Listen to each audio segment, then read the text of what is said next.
அவர் கைது செய்யப்பட்டு தீர்ப்பிடப்பட்டு இழுத்து செல்லப்பட்டார். அவருக்கு நேர்ந்ததை பற்றி அக்கறை கொண்டவர் யார்? ஏனெனில் வாழ்வோரின் உலகினின்று அவர் அகற்றப்பட்டார். என் மக்களின் குற்றத்தை முன்னிட்டு கொலையுண்டார். ஏசாயா 53:8. ஆம், ஆண்டவர் இயேசு நமக்காக கைது செய்யப்பட்டார், அடிக்கப்பட்டார், நொறுக்கப்பட்டார். மக்களின் குற்றத்தை முன்னிட்டு கொலையுண்டார். என்னோட குற்றத்தை முன்னிட்டு ஆண்டவர் கொலையுண்டார். ஆம் அன்பர்களே, ஆண்டுடைய பாடுகளை தியானிக்கிட்டு இந்த நேரத்திலே அந்த பாடுகளின் வழியாக நமக்கு கிடைத்த அந்த பரிபூர்ண இரக்கம் இந்த வருடம் 2026 ஏப்ரல் மாதம் 12ஆம் தேதி, முக்கியமாக அதை பற்றி சொல்லதான் இந்த பெரிய வெள்ளிக்கிழமை அன்று நான் உங்களோடு பேசிக்கொண்டிருக்கிறேன்.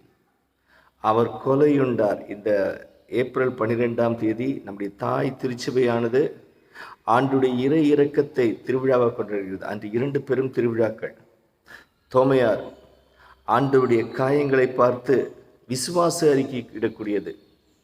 தூய ஃபவுஸ்தினாமா வழியாக நமக்கு கிடைத்திருக்கக்கூடிய மாபெரும் ஒரு பாக்கியம், இந்த நாட்களில் வாழக்கூடிய நமக்கு கிடைத்திருக்கிற மாபெரும் ஒரு பொக்கிஷம், ஆண்டுடைய இரக்கத்தை தியானிப்பது. இந்த ஆண்டவர் எனக்காக உங்களுக்காக கொலையுண்டார். இந்த ஏப்ரல் 12ஆம் தேதி அவருடைய இரக்கத்தின் வாசல் திறக்கப்பட்டிருக்கு என்று சொல்லப்பட்டிருக்கு ஃபவுஸ்தினாமா கொடுக்கப்பட்ட வெளிப்பாட்டிலே. ஒருவர் எவ்வளவு பெரிய பாவியாக இருந்தாலும், ஒருவர் எவ்வளவு அதிகமாக சாபக்கட்டுகளுக்குள்ளே விழுந்திருந்தாலும், ஒரு நல்ல பாவ சங்கீதம் செய்து அந்த நாளிலே ஆண்டுடைய இரக்கத்தை கொண்டாடி அந்த நாளில் ஜெபிக்கும் பொழுது பரிபூர்ண பாவ விமோசனமும் சாபத்திலிருந்து முக்தியும் வாக்களிக்கப்பட்டிருக்கிறது.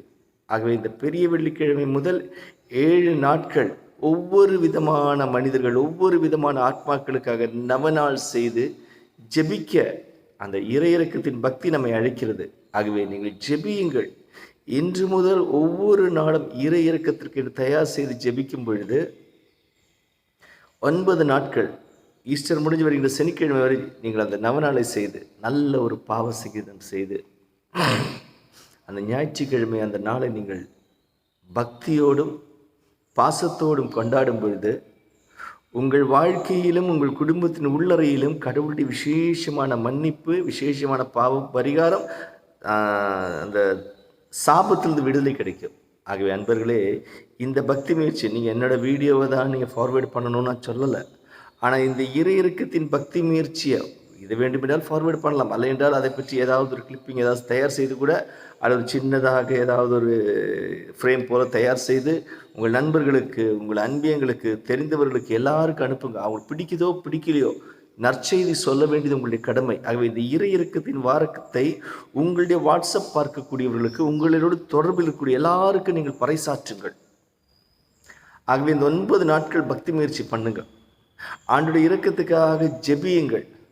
திருத்தந்தையுடைய கருத்துக்களை சொல்லி ஒரு பரலோகத்தின் பிதாவே மங்கள வார்த்தை ஜெபம், விசுவாச பிரமாணத்தை சொல்லுங்கள். ஆண்டுடைய இறையிறக்க படத்தை வைத்து இயேசுவே நான் உம்மை நம்புகிறேன், Jesus I trust in you இடைவிடாமல் சொல்லி ஜெபியுங்கள். பாவிகளுக்காக உருக்கமாக ஜெபியுங்கள். அதில் பிரதானமான பாவி நான் என்று சொல்லி உங்களை விட்டுக் கொடுத்து ஜெபியுங்கள். பெரிய காரியம் நடக்கும். மீண்டும் சொல்கிறேன், ஏசாயா 53:8 சொல்லப்பட்டது போல மக்களின் குற்றத்தை முன்னிட்டு கொலையுண்டார்.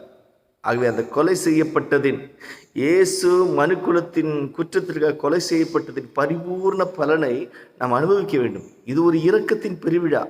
ஆகவே கடவுள் இரக்கமுள்ளவர் இரக்கமுள்ளவர் என்று சொல்லி அப்படியே உதாசீனப்படுத்திட்டு இருக்காமல் அதை நாம் அனுபவிக்க வேண்டும், வாழ்வின் உள்ளறையிலே அனுபவிக்க வேண்டும். அதற்காக தான் இந்த அழைப்பை நான் விடுக்கிறேன். ஆகவே அன்பர்களே, உங்கள் நண்பர்களோடும் தெரிந்தவர்களோடும் உறவினர்களோடும் பகிர்ந்து கொள்ளுங்கள். பகிர்ந்து கொள்வதோடு மட்டும் இல்லாமல் நீங்கள் ஜெபியுங்கள். ஆகவே இந்த ஏப்ரல் 12ஆம் தேதி ஆண்டவருடைய கைகளிலும் விழாவிலும் கரங்களை வைக்க அழைப்பு கிடைக்கும் பொழுது தோமையாருக்கு நாம் சொந்தமாக்குவோம்.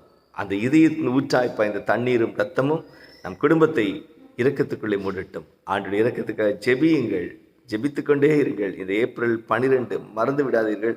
பெரிய வெள்ளி முதல் நவநாள் செய்து அந்த ஏப்ரல் 12ஆம் தேதி மிக விசேஷமாக இந்த பக்தி முயற்சி பண்ணுங்கள். பெரிய காரியங்கள் நடக்கும். ஆண்டுடைய இரக்க மழையிலே நனைவோம்.